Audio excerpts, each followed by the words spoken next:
In small towns, people think they know everyone. They think they know their neighbors, their co-workers, their friends.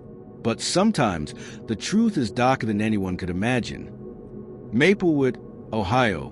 Population, just under 10,000. A quiet town where people still left their doors unlocked and where Friday night football games drew nearly the whole community. At the heart of Maplewood's small-town charm was Emily Carter, a 29-year-old nurse at St. Mary's Community Clinic. Emily wasn't just known for her work. She was known for her warmth, her habit of baking muffins for her colleagues, her tendency to check on elderly patients long after her shift ended, her cheerful wave at the grocery store. She embodied what people wanted to believe about Maplewood: safe, wholesome, good.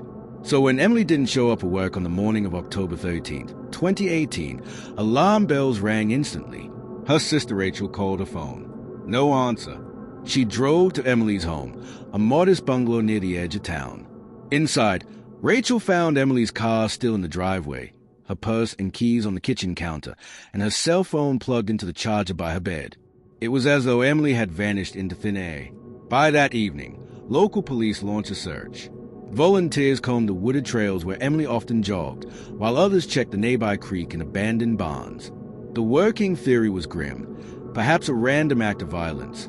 Maybe a stranger had followed her home. But soon, the case would take a chilling turn. As detectives dug deeper, the picture of Emily Carter began to change.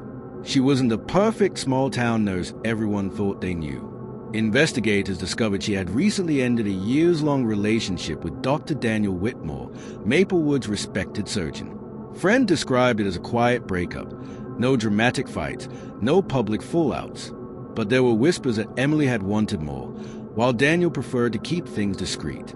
Around the same time, Emily had begun talking to someone new through a dating app. That revelation stunned the people closest to her. After all, Maplewood wasn't the kind of place where you could hide much. Then came a breakthrough, surveillance footage from a gas station on the edge of town. It showed Emily late at night, hours after she was supposedly home, meeting someone in a dark SUV. The driver's face was partially obscured, but investigators quickly identified him. It wasn't a stranger. It was Officer Brian Keller, a married Maplewood police officer. To the outside world, Brian Keller was a pillar of the community. He coached Little League. He led safety talks at the local high school. He sat in the front pew at Sunday church with his wife and 2 children. But behind closed doors, Keller had been living a double life. He and Emily had been secretly involved for nearly a year. Their text messages told a story: passion, late-night rendezvous, and eventually mounting tension. Emily wanted more than secrecy. She was tired of hiding. In her final messages, she threatened to tell Keller's wife if he didn't make a decision soon. For investigators, a new theory emerged. Emily hadn't been the victim of a random act of violence. She may have been silenced by someone she trusted. Detectives brought Keller in for questioning. At first, he denied everything. He claimed the late-night meeting was innocent, that Emily wanted to talk and he was simply trying to end things peacefully. But under pressure, his story began to crack. "Yes, I met her that night," he admitted, voice shaking. "Things got heated. She was upset. She said she was going to tell my wife. I didn't mean for it to happen." Keller's confession was chilling. Emily's body was found days later in a shallow grave near the old mill, an abandoned property Keller had often patrolled. The community's heartbreak turned to outrage.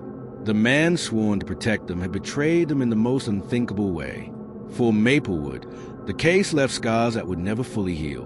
The loss of Emily Carter was more than the loss of a nurse. It was the unraveling of the illusion of safety in a town that thought it was immune to such darkness. At her funeral, her sister Rachel stood before a packed church. Through tears, she said, "Emily gave so much to this town. She cared for everyone. She deserved honesty. She deserved love without lies. She deserved better than this." The words cut deep, because in Maplewood, everyone knew them to be true. Brian Keller was convicted of second-degree murder and sentenced to life in prison. His downfall sent shockwave through law enforcement and left his once-respected family shattered. Emily's story remains a haunting reminder. Sometimes, the monsters we fear aren't strangers hiding in the shadows. Sometimes, they're the people we thought we knew best.